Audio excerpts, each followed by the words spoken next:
Hey everybody, thank you guys for listening. I do want to apologize about this episode coming out a little late. Katrina's been working the Renaissance Fair on weekends, so she's been out of town. And then last weekend we both went out of town, and then Katrina got really sick, and then we went out of town again. So it's just been a really hectic couple of weeks, and then with Katrina getting really sick, she kind of lost her voice. Even in this episode coming up, you'll notice that, her voice isn't 100%, so we did have to delay the episode a little bit. We do apologize, but thank you for your understanding, and we hope you enjoy this first Halloween special of the year for Ruin My Childhood. Thanks, guys. This podcast is brought to you by Audible. What do you know about Audible, Katrina? They have thousands of audiobooks available.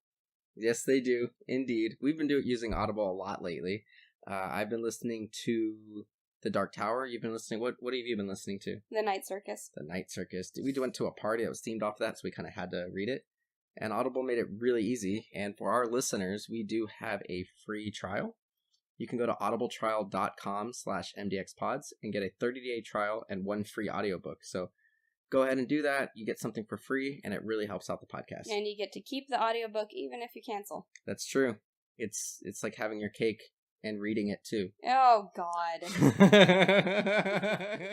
Ruin My Childhood. Thank you for listening to Ruin My Childhood. I'm Mike. And I'm Kat. And I forgot the tagline. This is the podcast where we decide if some things are better off left in the past. I'm kind of thrown... Better left in the past. I'm completely... Get it together, Michael. I'm thrown through a loop because normally this episode you should be hosting, but you're feeling a little under the weather, so I'm hosting. Okay, you can just tell them. She's got a sore throat or something. I have pneumonia and I'm going to die. She doesn't have pneumonia, and she's not going to die. You don't know that. Well, I mean, she's going to die someday. Sooner than you will. Well, That's I'm a left-handed, so statistically I'll die earlier. Oh my god. Do people who are left-handed statistically die sooner? Yeah, like 7 years earlier. You think it has something to do with scissors? No, I think it has something to do with we're also more likely to go crazy from living in a world that wasn't designed for us. But anyway, that's not what we're here to talk about. We're here to talk about a spooky-ish movie. Not really spooky at all, but, it fits a Halloween theme. We covered the 1990s version of The Mummy. Why do humans suck so much? Like, we have one hand that does everything and the other one that's completely useless. Like, are animals like that? Most other animals don't have hands. Pause, Michael. God, I'm not stupid. Wow.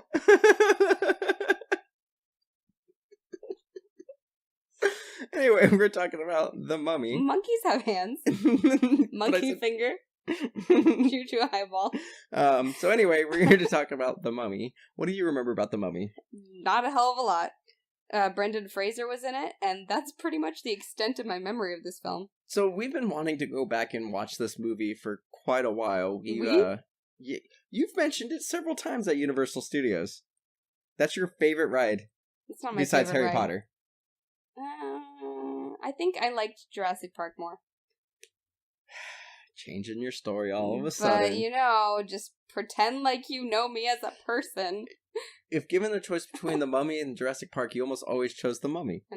Anyway, so I remember a little bit more about this movie. I remember the first time I saw it was at my 11th birthday party. It was when I was in 6th grade, and I had some friends over for like a sleepover. It was also the first night that I watched The Matrix, so I watched The Matrix and this movie. We rented them, and we had a blast. That was a little lopsided, don't you think? Right? Well, I mean, there were big movies. This movie was huge. Yeah. It obviously made a ride at Universal, and it spawned 2 sequels, and then a spin-off that had several sequels in The Scorpion King. It was huge, and this was kind of... Which seems odd to me, given the fact that I don't even remember it. Well, I mean, you don't remember it, but other people have fond memories of it. Do they? Yeah, I'm sure. I mean, we've got some comments from our fans that we'll get to in just a minute, but basically, I think I remember most of the plot. Like, they inadvertently bring a mummy back to life that was tortured. Like, he did something bad. Like, he banged, like, the pharaoh's wife, and so they decide to put him on this, like, curse. But if he gets awoken... Put him on a curse. like a cleanse. Like a course of antibiotics. But they curse him, and if he gets out of the tomb, then he becomes a god, which... What? Yeah. Why would they even be like, if you are better than I am at this, you get rewarded. Like, why don't they just have a curse that screws him over full stop? Well, that's the thing is, like, I, as far as I remember, the curse is designed to keep him suffering longer or something like that. But for whatever reason... Oh, because he has, like, false hope? No, it's just so that way he can be tortured. Because, like, the other big thing about this movie that everybody my age remembers is the beetles. Like, the scarab things that dig into the people. Yeah. And, like, they eat you from the inside. So, like, they throw those beetles in with him. Is that why people are scared of beetles? Yes. Because I think they're beautiful, and I actually have one as my phone wallpaper. Scarab. I have a scarab as my phone wallpaper, and whenever they fly around, I'm like, oh, it's so pretty, look at it, and people are, like, screaming. I'm like, it's a beetle. No, they calm your tits. They embed into you and eat you from the inside. They do not. Yes, they do. Oh, my goodness. Anyway, we should get to our listeners' comments and see what they remember. Oh. There's definitely a theme in this, in the ones that I have. So I count 1, 2, 3, 4 plus on just my comments that talk about Brendan Fraser being a hottie. Do you think he's a hottie or was a hottie?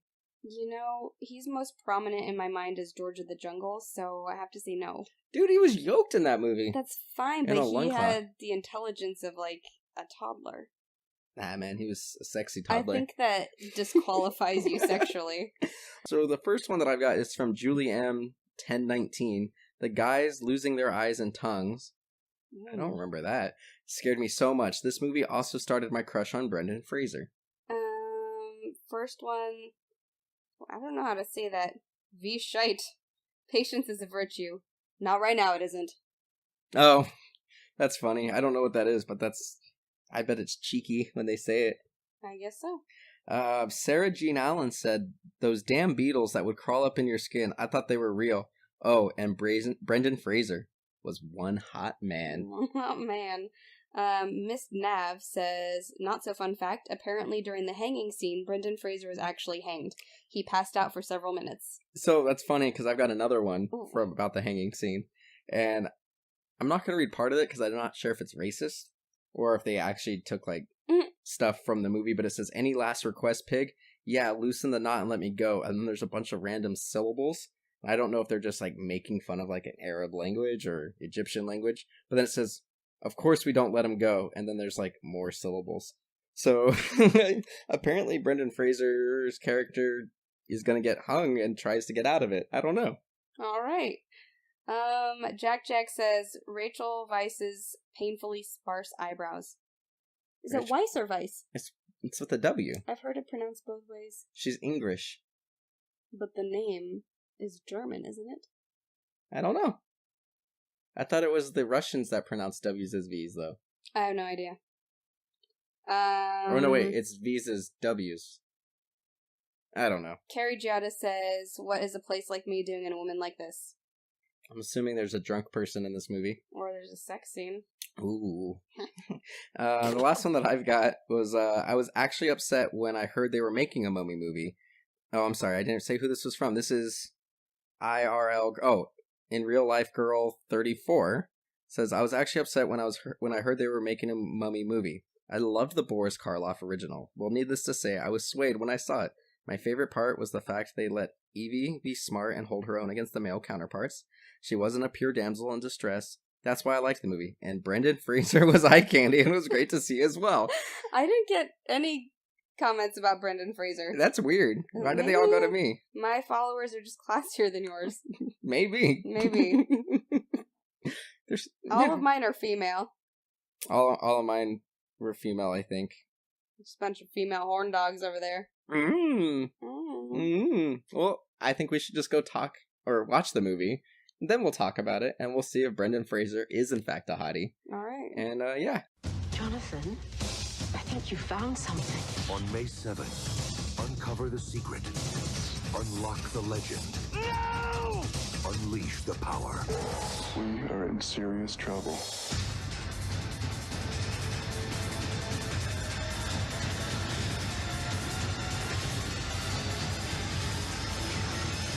The Mummy.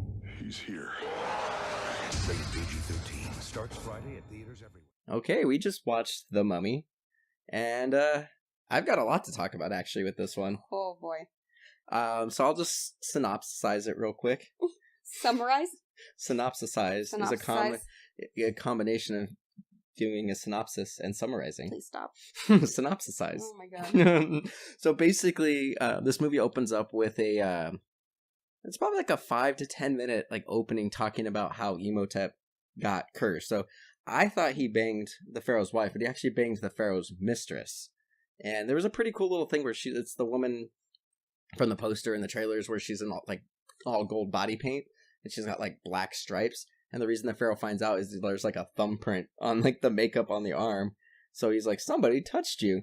And so he ends up killing the pharaoh, and then she kills herself for some reason. And then Imhotep's like, I'm going to bring you back. Somehow gets caught. And then they put him in this chamber where they mummified him alive. They threw in all the scarabs, and then they did a curse where if he ever comes out, he'll have the power of the 10 plagues, and then he will become immortal if he completes a few tasks, kind of thing. Sounds like a video game. I mean, yeah, sure, why not? And then ultimately what ends up happening is this is sometime after World War I. I don't know the exact year, but, World War I had already happened. The French Legionnaires and stuff had already happened. And Brendan Fraser's character, Rick O'Connell, basically finds this hidden city where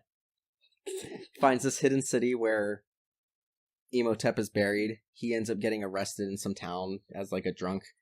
And Rachel Weisz's character, Evie, is a librarian who's really into Egyptology and kind of recruits him to go find what's going on. And they let out the mummy, and then they gotta solve that problem. It's a real problem. All these mummies up in this place. There's so much to unpack here. There is. This movie's wildly inconsistent. First of all, I mean, I was homeschooled. So yeah, you was. When you're homeschooled, you spend a lot of time on ancient Egypt. Okay. I believe you. And Mesopotamia, cradle of civilization, like lots of old stuff. So Imhotep was an architect. Yeah, Imhotep was a real historical figure. This was a different Imhotep, though, maybe. I just thought it was interesting that they decided to do this, like, accelerated thing, because he was an architect, and a lot of people think that he was the architect of the Step Pyramid, but later on, he eventually became, like, more glorified, and so in Egypt, he really did end up being deified. Oh. So, for a while there in Egypt, he really was a god. So it was an actual person who, according to the Egyptians, became... Well, in this, Imhotep was the pharaoh's main priest dude. Yeah. And he banged his mistress. Oh, what a bad banged friend. her real good. Banged her real good.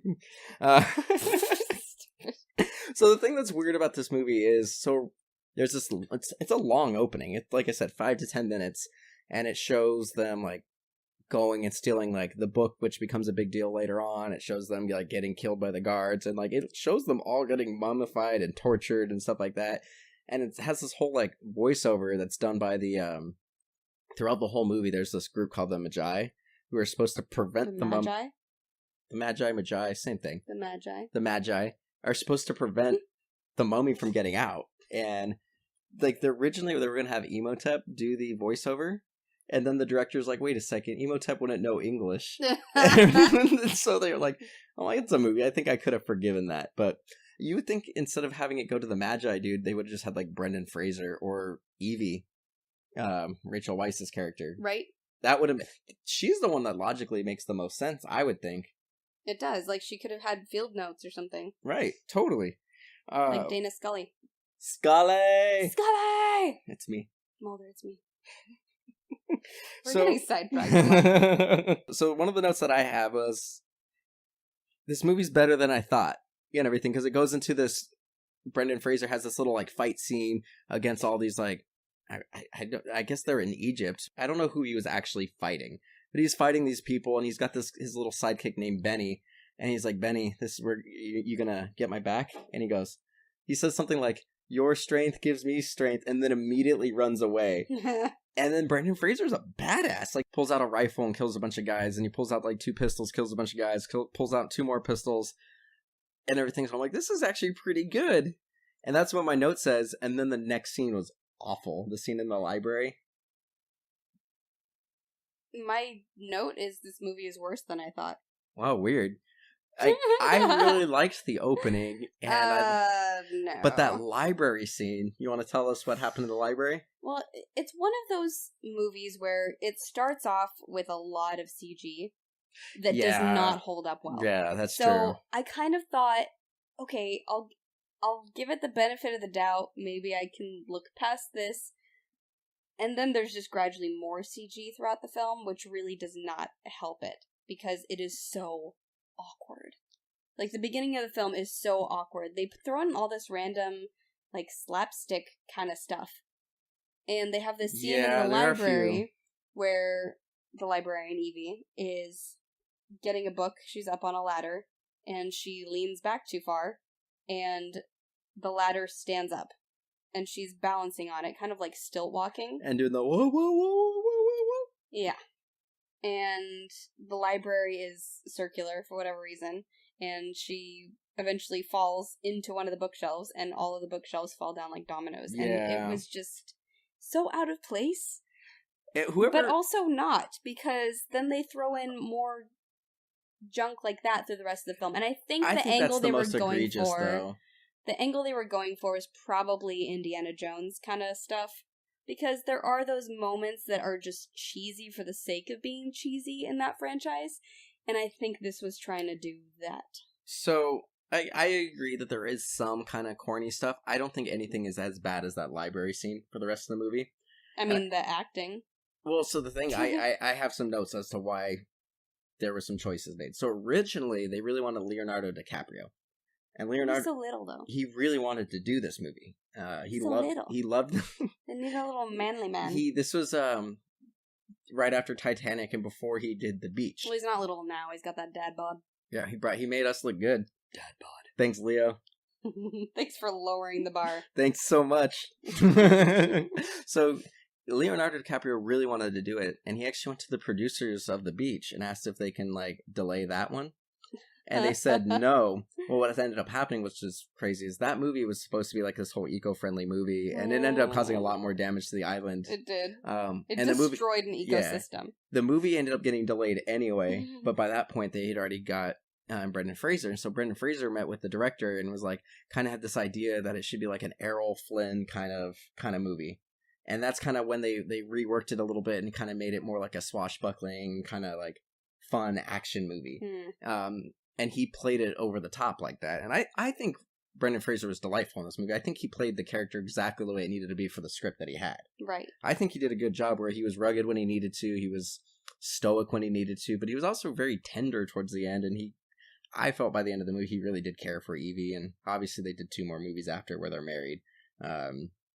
So, I mean, that kind of explains it for me. I bought it. I was totally okay with the acting for this. It's also the 90s. Unless it was a drama, 90s movies didn't really have great acting. I just realized that I was making the most bored face when you looked over at me to check. But as bad as that scene was, the next couple of scenes, there was another slapsticky thing where, for whatever reason, she's walking around the library and then a mummy just pops up and it's her brother who's kind of like a thief, but not a thief. It's really kind of vague what he is, because obviously he still has that high-class upbringing, but is also kind of steals stuff for whatever reason. He's as a gambler. Man. Yeah. And so, he gets in a tomb and pops open and it scares the crap out of her. And she's like, I hate when you do that, which means he's done it more than once. Oh my god. And so he has this treasure. He has this little box that's also a key. And they realize it might be the key to this hidden city, with all the treasure and the Book of the Dead and where Emotep ends up being. And so they find out that he stole it from Rick O'Connell, Brendan Fraser's character. No.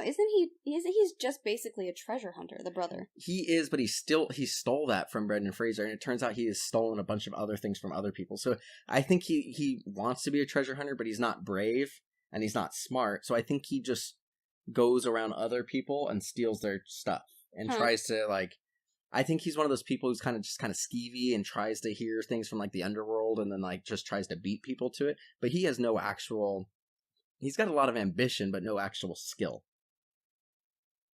But they find out that she coaxes it out of him that he stole this box from Brendan Fraser's character. So he's in the prison about to get killed. And so she goes, and I really like this scene, although right now it's probably not the best thing that he did, but it kind of worked for the movie, is she goes and it's like, hey, you need to take me to the city. And he's like, I'm about to die. Get me out of here. And she's like, I'll do my best. And then he like reaches through the bars and like kisses her, which in this political climate is not okay. Oh, no. You need to rephrase that. It's not okay to it's just not kiss okay. a woman. It was a different time, but that doesn't make it okay. And it was played for comedy. It's watching it right now, it seemed Makes you cringe. Yeah, it was definitely cringeworthy watching it now. So one of our commenters mentioned this. He goes to get hung, and I actually really thought this was funny. Like, the little guard's about to hang him, and any last request, and he's like, yeah, loosen the knot, let me out. And the guard actually goes and looks at the warden and says something. The warden's like, no, we're not going to let him go. And then they just drop him. That's one thing I do like about this movie, is there were a lot of little asides like that. Not necessarily, not an aside, but little lines that, unless you're really paying attention, they'll probably just completely fly by, because they don't give them time to land, but I think it works because they don't.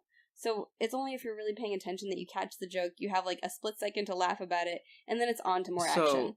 The jokes that you mentioned, I actually watched this movie twice within a week, because we covered this on Remake Rewind. We actually were recording this episode way earlier, and then we're putting it out for Halloween. So I watched this twice in a small period of time, and I could definitely attest to that. Like, there were so many jokes specifically with the Benny character and Brendan Fraser, their back and forth, right, that I completely missed. There's a lot of good kind of cheeky dialogue between Brendan Fraser and Benny, and Brendan Fraser and Rachel Weisz.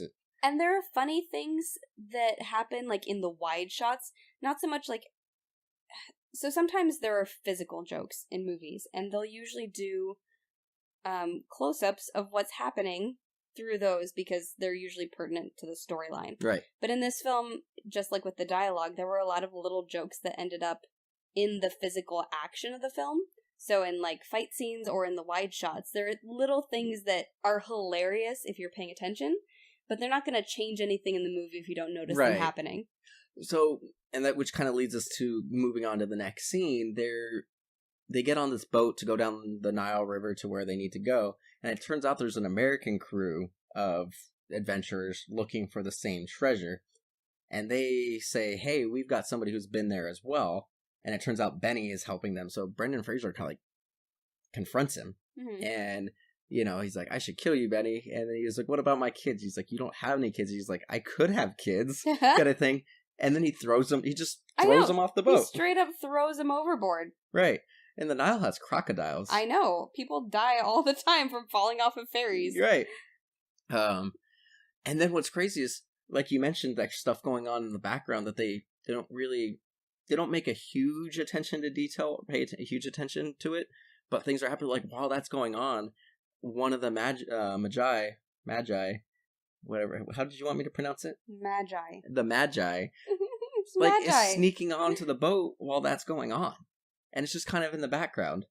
Like, as they're panning away from that, this guy gets on the boat, and then they go and attack, and it goes crazy from there. Like, there's a whole bunch of gags with fire, like the brother accidentally sets something on fire and then throws the bad guy into the fire, and then the bad guy throughout the rest of the scene, it's a good 5-minute action beat, you just see this one magi over and over again just lighting stuff on fire as everybody else is fighting around him. I did have a problem with this scene. After watching it twice, I counted. So there's a point where they're doing, gunfights and everything like that, and Rick he shoots, and then he's loading the gun, and Evie actually saves him. He's not paying attention as he's loading the guns, and there's just, bullet hits the wall, and they keep getting closer and closer to him, and she pulls him out of the way as he's loading. So you actually see him go 1, 2, 3, 4, 5, 6 into each gun, so 12 rounds. He fires 14 times. It really bothered me that happened. It's really nitpicky, but I noticed it, and then it happens several times throughout the movie where there's no way that they can fire as many times as they do. No.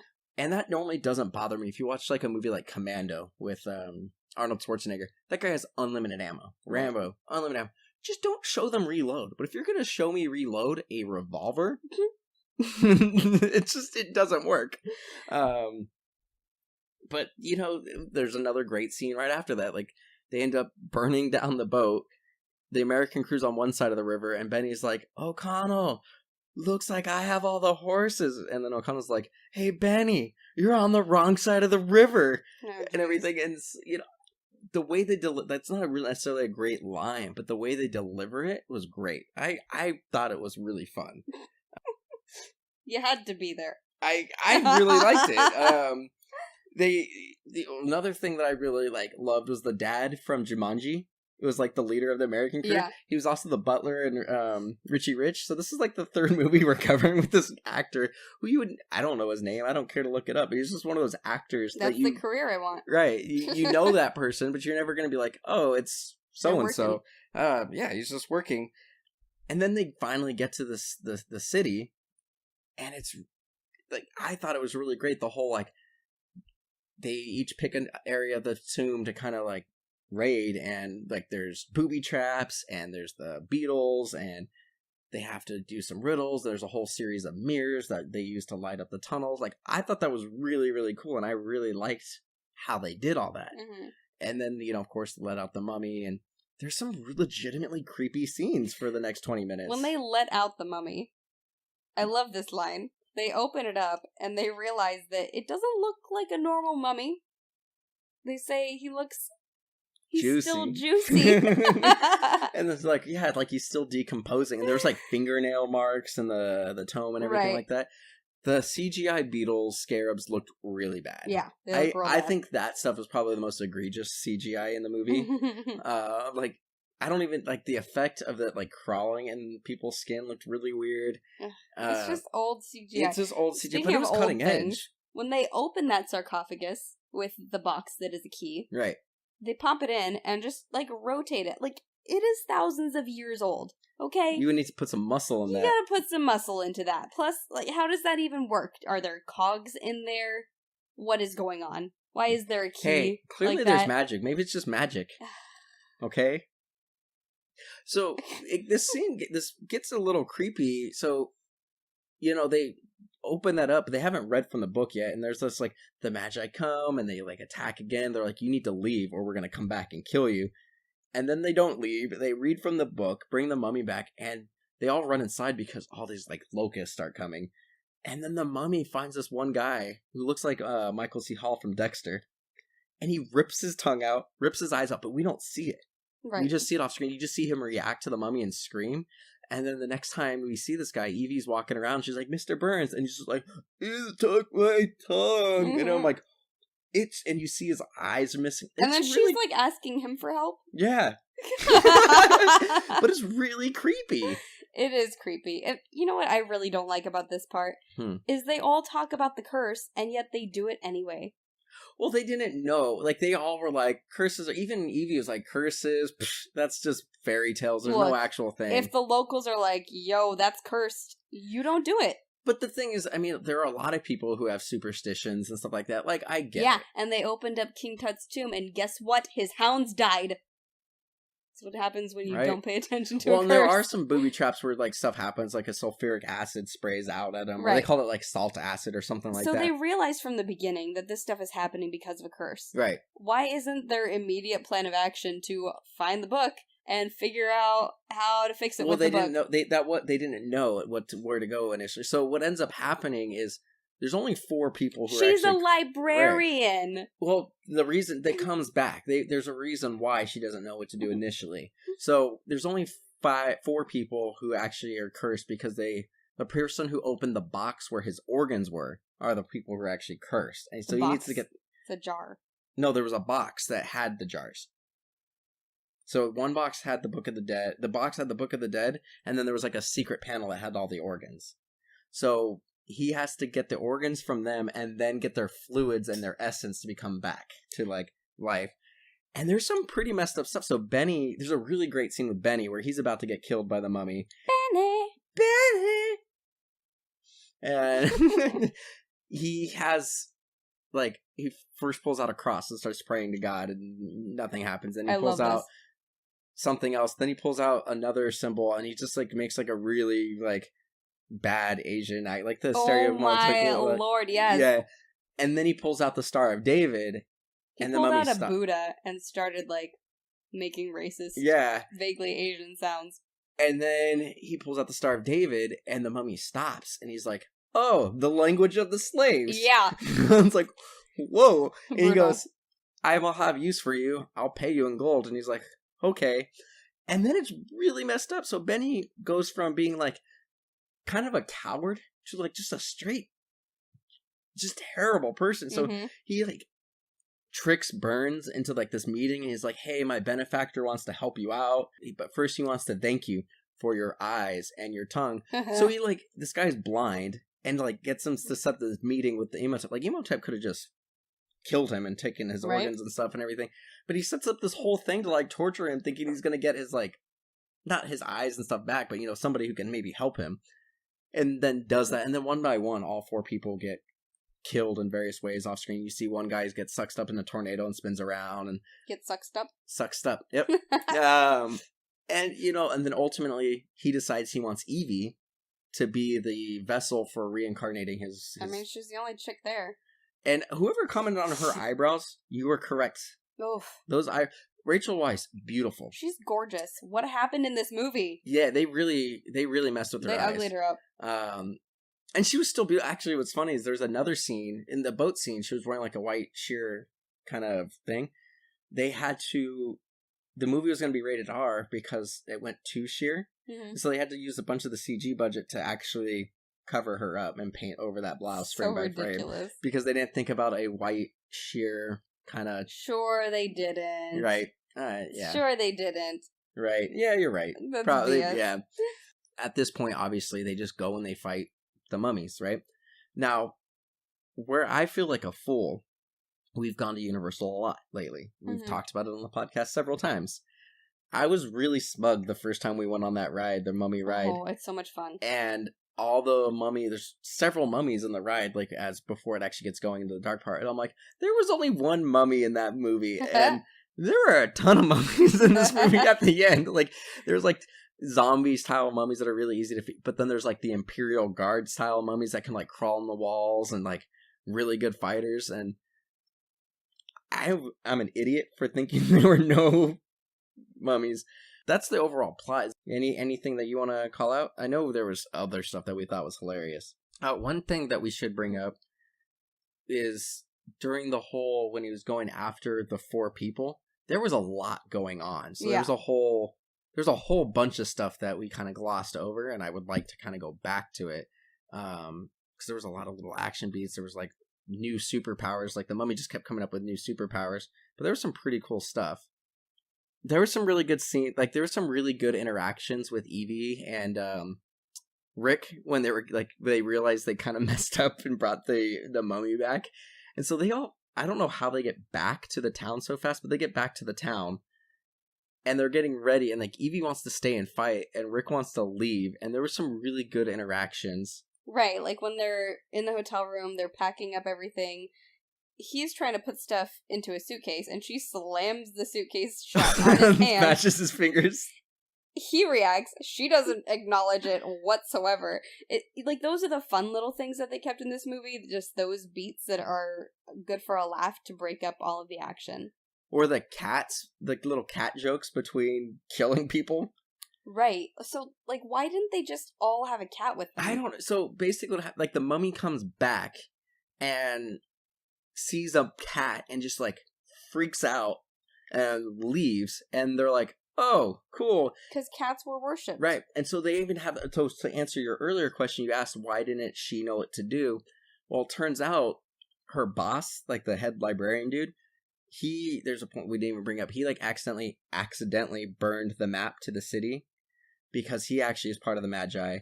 And then he was trying to, like, cover things up. So it turns out he actually knew everything. He had a whole slab. So as soon as they explained what happened, he's like, oh, come look at my slab. Mm-hmm. And they were able to figure out, oh, we need this book and this book. And there was actually a huge weird thing that didn't make sense. So where they had the Book of the Dead, the one that they found, should have actually had the Book of the Life. And then somewhere else, so like the Book of Life. Yeah, the Book of Life. They messed up, and it's like it seems like a pretty huge mistake when you're dealing with a curse that gives a bad guy god powers. Don't put the books in the wrong spot. Right. But then there's a whole series of fight scenes with like Benny and the mummy and everything. Like, I don't remember exactly what happened. I remember laughing really hard. You came back from the desert with a new friend, didn't you, Benny? But there was a fight scene, and I don't remember what happened. He throws a chair at him. He throws a chair from across the room. So Brendan Fraser, he's really smooth in this film in his movements. Like, he must have studied martial arts or something, because the guy is smooth. Yeah, he's like, he moves really well. So he does like kind of some gunslinger stuff, but he'll also just use random objects as weapons. He grabs this chair like it's the most natural thing ever and just like throws it at the guy. He studied under Jackie Chan. It just completely explodes on him. It's and then he funny. Tumbles across the room. There are a lot of really good little gags in the fight scenes throughout. Like, Evie accidentally kills a couple of people with a gun. She grabs a gun while she's drunk and like falls backwards and shoots a guy perfectly off of a horse. They're all fighting while they're in a moving car at one point, and all the guys are going at it. Evie's contribution, they did a close-up for this, is she pokes a guy in the eye. That's right. What? Well, the brother throws a gun at people multiple times throughout the movie. He does. That's what you do. You're out of bullets, you just throw it at him. The action in this is so weird because there's some legitimately good action stuff, but then there's also weird, stupid stuff like that, like throwing a chair, throwing a gun, getting drunk and falling backwards and throwing stuff. There's later on in the movie when they're actually trying to defeat the mummy and they have both books and they're trying to like undo the curses. They're just like, hey Rick, keep him busy while we do this, and the mummy is just throwing him around back and forth over and over again. He's like, I'm okay. I thought it was a really fun movie. I think even if you're laughing at how bad it is, it's going to be entertaining. So towards the end, there are a ton of mummies. Right. They're coming up like through the bottom of the burial chamber. All these mummies were making like baby noises. Oh my god, the noises. Yeah, they were like, at first I was like, this has to be a joke. What is that? But they were making like Cousin It noises. They gave him baby noises. What is that? Well, the other thing that I thought was interesting about the mummies is initially they seem pretty easy. Like, they're just punching them and they're falling apart and stuff like that. And it's just through like sheer volume of mummies that they're kind of getting overwhelmed. But eventually Rick gets a sword and he's like cutting them. I'm like, okay, he's making short work of these. But then eventually all the limbs just start coming after him. And like, you got one that's trying to grab his gun, you got or his sword, you got another one that's like holding him down that's just like arms and a head. And then another one that I think was missing a head just picks up like a giant rock or tombstone or something, who's gonna drop it on his head, and he ends up like grabbing the arm that's holding a sword and cutting the other one in half. Like, it's all this weird comedic action, but it fits like, it's pretty cohesive, I guess, when you look at all the action scenes are kind of corny. Right. In summary, it's ridiculous, but entertaining. So, for you mentioned earlier, towards the beginning of the actual discussion, that you thought that this was worse than you thought it was going to be. Oh, yeah. So, by the end of the movie, do you still feel that way? It's worse than I felt at the beginning of the movie. Oh. So, in this particular case, would you say it ruins your childhood? I think I thought this was a high-quality film, and now I do not think it's a high-quality film. Like, there are a lot of things that we watch that are these really big-budget films that were huge. They were insanely popular, like Men in Black. Right. That still hold up. Right. It does not hold up. The thing is with Men in Black, when we've talked about it with like Men in Black and The Mask and a couple other movies, maybe not Space Jam. They're stylized. But they're stylized, so it works. This movie went for being realistic, and so it doesn't hold up as much. Right. At the time, this was like insane. Like, everyone thought it was like mind blowing. Right. What's crazy is I remember the second movie a little bit more than this one, with the Scorpion King, specifically because even at the time, the Scorpion King was considered, like, the CG was so bad. Like, that Uncanny Valley was just like, it was ridiculous how bad that it looked. And Uncanny Valley is when it looks too real. Well, it gets to the point where, but you notice when things are human that they look a lot worse. Like, if something is supposed to look like human, you notice any discrepancy a lot more. So, like, because of how bad the Rock was, the CGI Scorpion King Rock was, it was just even more obvious because it's a person on a scorpion body. Right. And it was just so bad, and everyone was so upset because the CGI in this one was so amazing. Yeah. And so it's funny how when you look at things like this, like, at the time we thought it looked amazing, and now we're like, it's not so good. It's just one of those things that's really weird. But so would you say ruined your childhood, though? Because you said it wasn't as good as you thought. Yeah, pretty much. Okay, so you'd say ruin? Yeah. I think this is going to be one of the rare times that I think it's just Space Jam where we've actually come opposite. I don't think it ruined my childhood. I thoroughly enjoyed watching this movie, and I thought it was going to be bad. And don't get me wrong, it's not a good movie, but I think it's fun, enjoyable, and I would watch it again. I respect your opinion, but you're wrong. I respect your opinion, and I love you. Oh, fine. But it's fine. I'm going to say no, but we've got a hung jury. We've got a jury like Brendan Fraser. Hung. Which way do I mean that? But yeah, that's it. That's all I've got. Anything else? Nope. Okay. We're going to end on that note. Thank you guys for listening. You can check out Katrina where? I'm all over the internet at Katrinosity. Check out her YouTube and check out ours. It's all linked below. Please like, listen, subscribe, comment on the YouTube. What are we doing next time? Oh, what are we doing next time? I thought we had decided, and I We just did. couldn't remember. Oh, you don't remember? I'm legitimately asking you. Okay. I thought you were just reminding me that we didn't announce it. No. We're going to kind of stick with the Halloween theme, but not really. We're going to be doing Scary Movie. It's another one of those movies that we really probably shouldn't have watched at the age that we did. Was that? But we no all one watched it. should have watched it. Right. Because then we had that for years. Check out our other podcast, Remake Rewind. It's great. And check us out on Facebook, Instagram, Twitter, all that stuff. And we will get back to you in a couple weeks with a new episode. Yep. Thanks for listening. Bye.